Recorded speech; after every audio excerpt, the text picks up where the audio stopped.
उद्धव ठाकरे की क़यादत में मातोश्री में मीटिंग हुई। मीटिंग में 18 में से 4 अरकान पार्लिमान गायब रहे।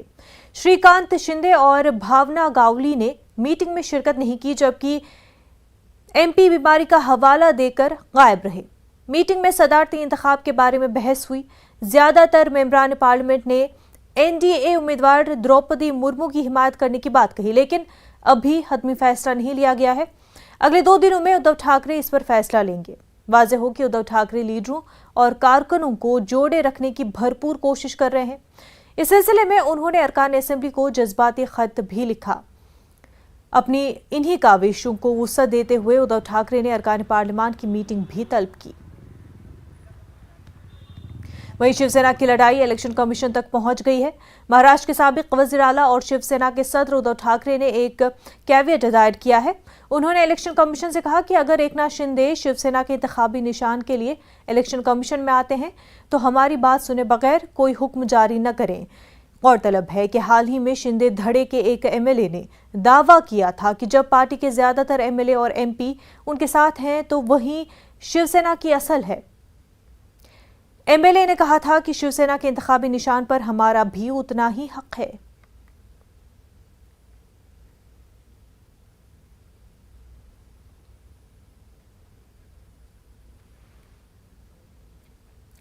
मुंबई से हमारे नुमाइंदे सर्वेश तिवारी हमारे साथ जुड़ चुके हैं। सर्वेश, ये बताएं कि मीटिंग हुई, मीटिंग में क्या कुछ निकल के आया और साथ ही साथ कौन से लीडरान हैं जो मीटिंग में शामिल नहीं हुए?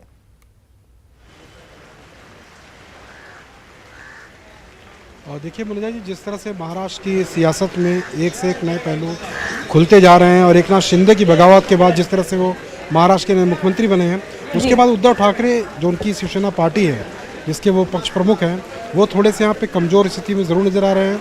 आज सांसदों की एक बैठक बुलाई थी राष्ट्रपति चुनाव को लेकर, जिसमें उनके तकरीबन आधा दर्जन से जो सांसद हैं वो पहुँचे नहीं थे। विधायकों को एक भावनात्मक पत्र भी लिखा है जो इस समय उनका साथ दे रहे हैं, उनका शुक्रिया अदा किया है इस गंभीर परिस्थिति में। वहीं दूसरी तरफ चुनाव आयोग के पास भी शिवसेना पहुँचा है और एक कैविएट याचिका दायर की गई है। कैविएट याचिका इसलिए दायर की गई है कि कहीं पर भी किसी एक की बात न सुना जाए, दूसरा जो सामने वाला पक्ष है उसकी बात सुन लिया जाए। तो इन्होंने साफ उसमें कहा है कि एकनाथ शिंदे जिस तरह से बगावत की है उसके और साथ ही उनके समर्थक जो बार बार बयान दे रहे हैं कि शिवसेना के तो 1/2 तिहाई जो विधायक उनके साथ हैं, तो इस तरह से जो शिवसेना की निशानी है धनुष बाण, वो भी उन पर दावा कर सकते हैं। तो इस चीज़ को लेकर एक कैविएट दायर किया गया है। साफ तौर से कहा गया है कि एकनाथ शिंदे अगर आते हैं तो उनकी बात अकेले न सुनकर हमारी बात भी सामने रखी जाए।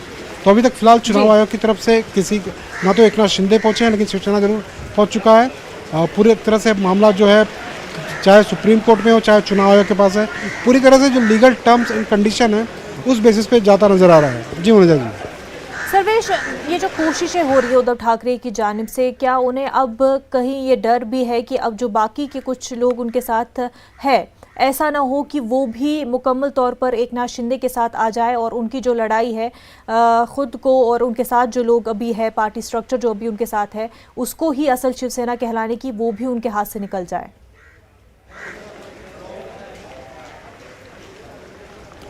मुनिया जी, अभी जिस तरह से एकनाथ शिंदे ने मुख्यमंत्री का शपथ विधि पूरी की और अचानक से देवेंद्र फडणवीस ने जिनको मुख्यमंत्री के तौर पर महाराष्ट्र की जनता और उनकी पार्टी देखना चाहती थी, अचानक उनके मुंह से मुख्यमंत्री एकनाथ शिंदे होंगे, ये बात सुनने के बाद जिस तरह से महाराष्ट्र के राजनीति में नया भूचाल आया, उसके बाद इस समय कुछ भी कहना ठीक नहीं होगा, क्योंकि इस समय कुछ ऐसी परिस्थितियां जो साफ तौर से दिखाई नहीं दे रही। इसलिए बीजेपी खेमे के कई नेता सोच समझ कर बातचीत कर रहे हैं।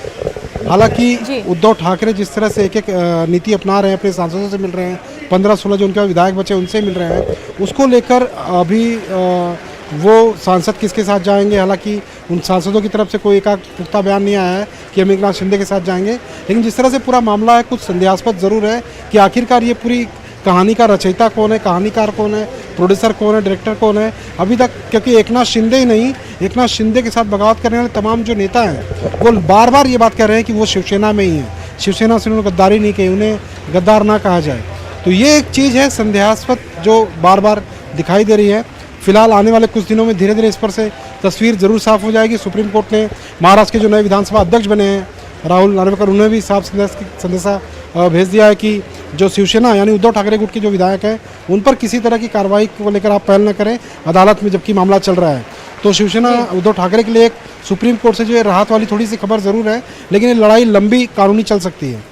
बिल्कुल, लड़ाई जो है काफ़ी लंबी चल सकती है कानूनी तौर पर। वो ये बता दें कि बार बार जो एकनाथ शिंदे ग्रुप है उनका ये कहना है कि वो शिवसेना से अलग नहीं हुए हैं या शिवसेना बागी नहीं है। कहीं ना कहीं उद्धव ठाकरे के लिए भी सॉफ्ट कॉर्नर दिखाई देता है। ऐसे में क्या उनकी ये कोशिश है या रहेगी कि किसी तरह से जो पूरी शिवसेना है उद्धव ठाकरे वो उनके साथ एक हो सके? क्या ऐसी कोई संभावना है?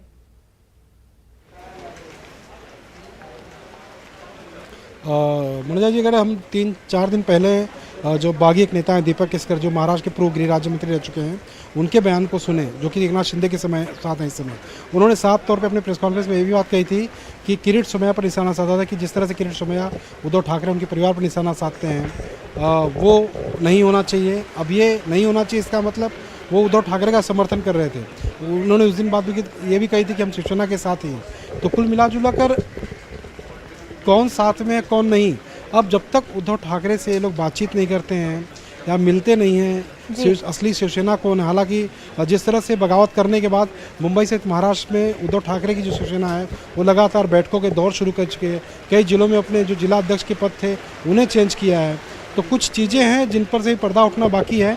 अभी साफ तौर से कह देना, क्योंकि ये पूरी तरह से लीगल लड़ाई है और इसकी जो लड़ाई होगी ये 2-4 हफ्ते या 1-2 महीने तक चलने वाली नहीं, लंबी लड़ाई चलेगी जिस तरह से सुप्रीम कोर्ट ने कहा है।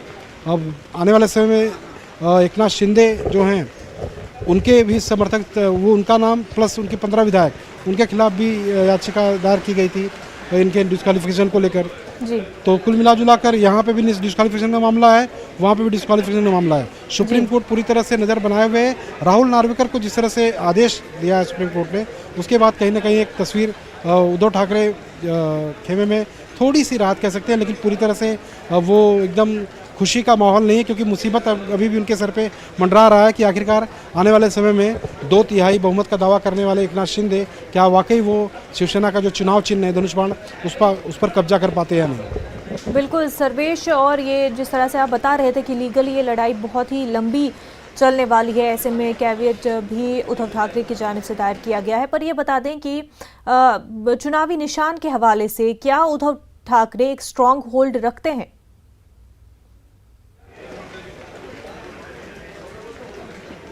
देखिए, अभी तक मुंबई और महाराष्ट्र में जो स्थिति है, जब बगावत की थी एकनाथ शिंदे ने, उसके बाद आपने भी देखा होगा और महाराष्ट्र नहीं कि देश की दुनिया में टीवी चैनलों पे खबर चली थी कि कुछ विधायकों के दफ्तर पर, उनके घरों पर पत्थरबाजी हुई थी, ऑफिस तोड़े गए थे।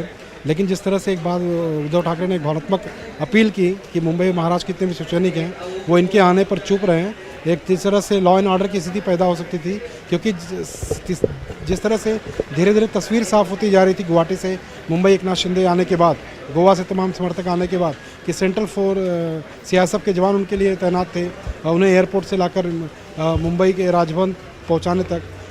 तो कई चीज़ें हैं कि जिस तरह से शिवसेना के जो कैडर हैं, जो जिनको काफ़ी आक्रोश में देखा गया था अब तक, वो खामोश हैं। उनकी खामोशी आगे क्या कुछ रंग लाएगी इस बारे में अभी कहना मुश्किल है, क्योंकि वो सिर्फ खामोश है। तो उद्धव ठाकरे की जो अपील की गई थी, हमारी कुछ लोगों से बातचीत भी हुई थी, उनका साफ ये भी कहना था कि हम उद्धव ठाकरे ने जो अपील की है उसको लेकर खामोश हैं। लेकिन आने वाले दिनों में जिस तरह से पूरा माहौल चल रहा है, अगर वाकई शिवसेना के चुनाव चिन्ह धनुष बाण पर एकनाथ शिंदे का गुट अगर दावा करता है, उसे हथिया भी लेता है, तो कहीं ना कहीं एक थोड़ा सा आक्रोश जो रियल शिवसेना के उद्धव ठाकरे के उनमें ज़रूर दिखाई देगा। सर्वेश, वो ये बता दें कि डिस्क्वालिफिकेशन के हवाले से क्या अब डिस्क्वालिफिकेशन के इम्कानात कुछ दिख रहे हैं, या फिर ये हो सकता है कि ये पूरा मामला इतना लंबा चले लीगली कि जो अब टर्म बची है वो भी उसमें गुजर जाए और ये जो डिस्क्वालिफिकेशन की होप लेकर और जो केस लड़ रहे हैं उद्धव ठाकरे वो कभी हो ही ना?